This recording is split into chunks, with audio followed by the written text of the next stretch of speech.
Bienvenue sur Africa 24 dans cette nouvelle édition du QG Weekend. Voici les titres de l'actualité. Focus sur le dialogue républicain en Centrafrique, alors que cette initiative du président Faustin Archange Touadéra entre dans sa dernière ligne droite. Les divisions étaient palpables ce 25 mars autour de la révision de la Constitution. La CEDEAO maintient ses sanctions à l'encontre du Mali, une mesure décidée ce 25 mars lors d'un sommet extraordinaire au Ghana. La situation politique en Guinée et au Burkina Faso était également au menu des discussions. Et puis coup de projecteur sur l'usine d'engrais Dangote Fertilizer au Nigeria. Elle a lancé des laboratoires mobiles qui pourront conseiller les agriculteurs sur le choix de leurs engrais. Les détails à suivre dans ce journal. Mais tout d'abord, direction la Centrafrique, où le dialogue républicain entre dans sa dernière ligne droite. Durant toute cette semaine, divers sujets ont été abordés, tels que les accords avec la France, mais aussi l'état de droit et la bonne gouvernance, thématique qui était au centre des discussions ce vendredi. La question d'une réforme de la Constitution a elle aussi été mise sur la table. Il s'agit là d'une recommandation de la commission bonne gouvernance, recommandation qui a aussitôt suscité de vives réactions dans les rangs de la société civile. Certains y voyaient là une stratégie pour permettre au président Faustin Archange Touadéra de rester au pouvoir. Mais cette recommandation a finalement été rejetée par le présidium du dialogue. Le professeur Jean-François Kandji-Kombe, président du mouvement citoyen debout et solidaire, nous en dit plus. Nous étions nombreux à craindre, et je l'avais déjà exprimé sur vos ondes, que le pouvoir de Bangui manœuvre au cours de ce dialogue pour obtenir la révision de la Constitution, avec comme objectif de permettre au président Touadéra de se maintenir au-delà de son actuel deuxième mandat. Les faits, malheureusement, nous ont donné raison, car toute l'action des représentants du pouvoir, au premier rang desquels se trouve le propre conseiller spécial du président, a visé à obtenir du dialogue une recommandation en ce sens. Il aura fallu hier la réaction énergique et salutaire de la société civile pour que le présidium du dialogue finisse par rejeter cette perspective. Et cela étant, et compte tenu des déclarations tonitruantes du conseiller spécial, ma conviction demeure. Elle reste que ce dossier du changement constitutionnel est loin d'être clos. C'est pourquoi nous avons, je le pense, le devoir de rester vigilants et extrêmement vigilants. Dans l'actualité également, le bilan du sommet extraordinaire de la CEDEAO au Ghana. Réunis ce 25 mars à Accra, les dirigeants ouest-africains ont décidé de maintenir les sanctions imposées au Mali. Ils exigent également une période transitoire de 12 à 16 mois. Autre sujet abordé, la situation politique en Guinée. Les autorités de transition ont jusqu'au 25 avril prochain pour présenter à la CEDEAO un calendrier relatif à la durée de la transition, sans quoi des sanctions pourraient être appliquées. L'organisation sous-régionale qui demande parallèlement au Burkina Faso de réduire sa période transitoire. Elle exige également la libération de l'ancien président Roch-Marc Christian Kaboré d'ici le 31 mars. Écoutons à ce sujet l'analyse de la journaliste et analyste politique Sadio Morel-Kanté. Le sommet extraordinaire de la CEDEAO n'a pas jugé opportun de lever les sanctions sur le Mali comme ordonné par cette cour.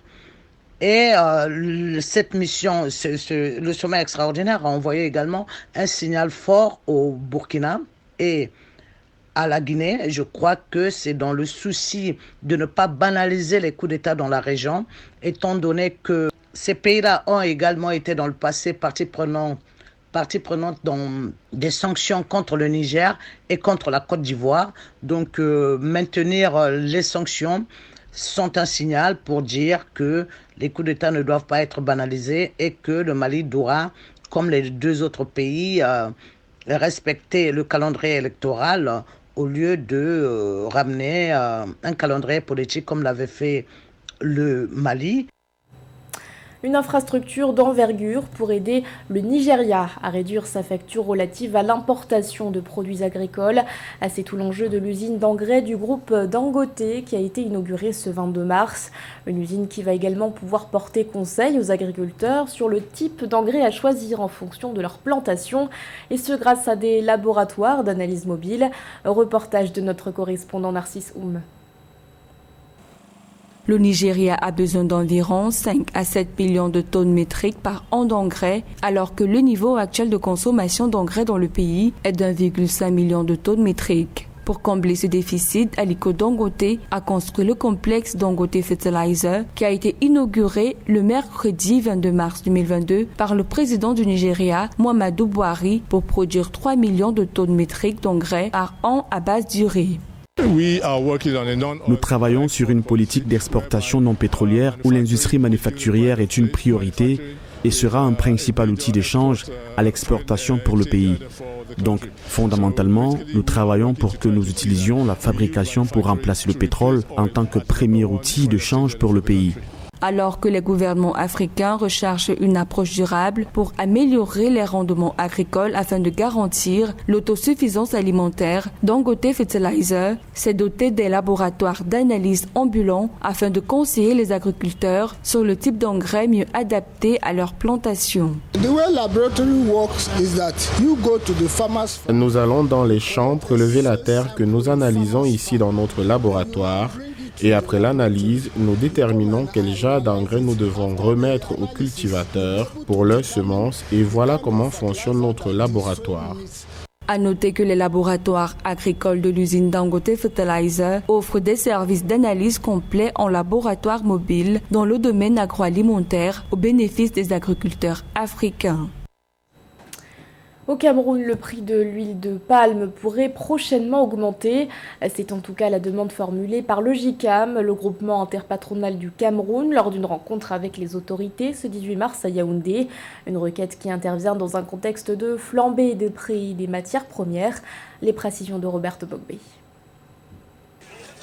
Une augmentation du prix final du litre d'huile de palme raffinée à 2040 francs CFA. C'est la sollicitation du groupement interpatronal du Cameroun. Un réajustement des prix qui correspondrait à une augmentation de près de 1000 francs CFA par litre par rapport au prix concerté de 1100 francs CFA officiellement en vigueur et de près de 700 francs CFA par rapport au prix actuellement pratiqué sur le marché. Chaque mois, le besoin en huile de palme du Cameroun est d'environ 120 000 tonnes. Et le pays n'arrive qu'à produire à ce jour, si on regarde les statistiques, qu'environ 19 000 tonnes. Donc il y a un gros déficit de plus de 100 000 tonnes. Alors ce que le gouvernement camerounais a opté à faire comme solution, c'est toujours d'importer. Et donc cette importation-là, c'est aujourd'hui en direction d'un pays comme le Gabon. Et donc le ministre du Commerce a annoncé qu'il avait bloqué plus ou moins la production gabonaise pour les 3 prochains mois, ce qui représentait environ 143 000 tonnes. Selon le JICAM, cette proportion d'augmentation du prix devrait permettre de compenser des surcoûts d'importation de plus de 1000 milliards de francs CFA qu'enregistrent les raffineurs des oléagineux depuis 2021. Des coûts supplémentaires consécutifs à une hausse de 75% du prix de la tonne d'huile de palme brute sur le marché international entre janvier 2021 et janvier 2022.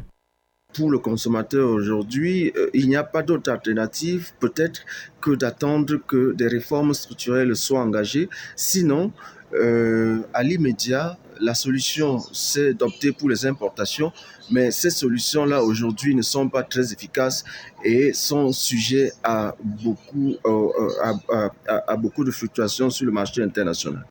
Le Cameroun a autorisé des importations de 143 000 tonnes d'huile de palme brute au cours de l'année 2022.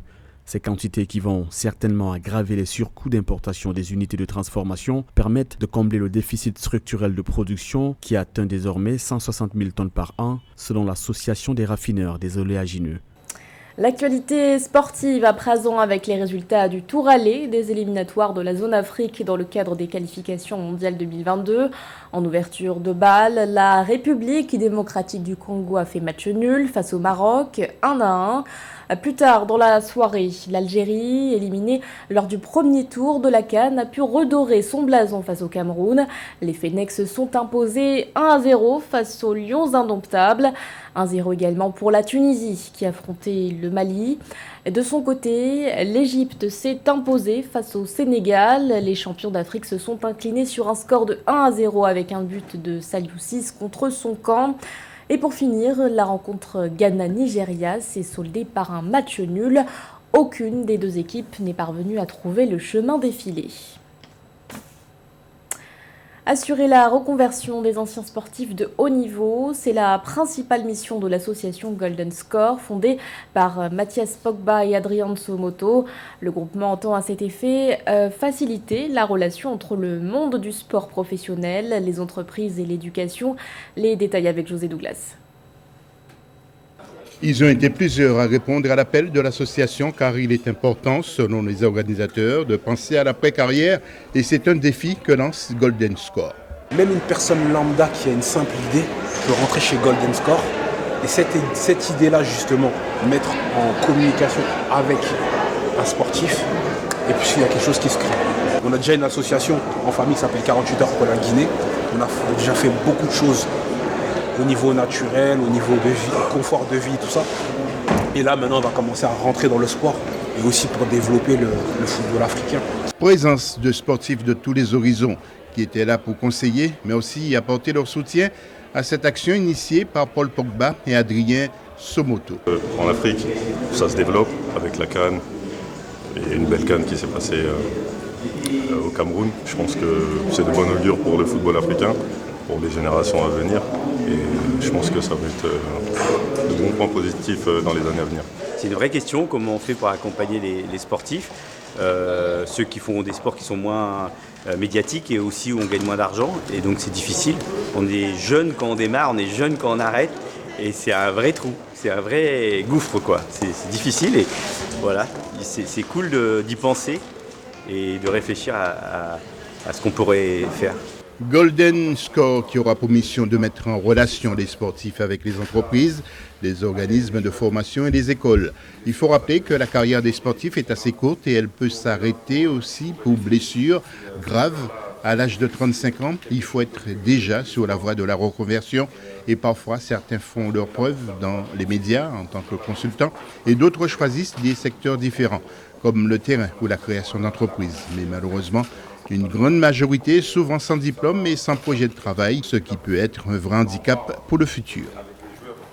Ce journal a été réalisé par l'ensemble de la rédaction. Merci de votre fidélité.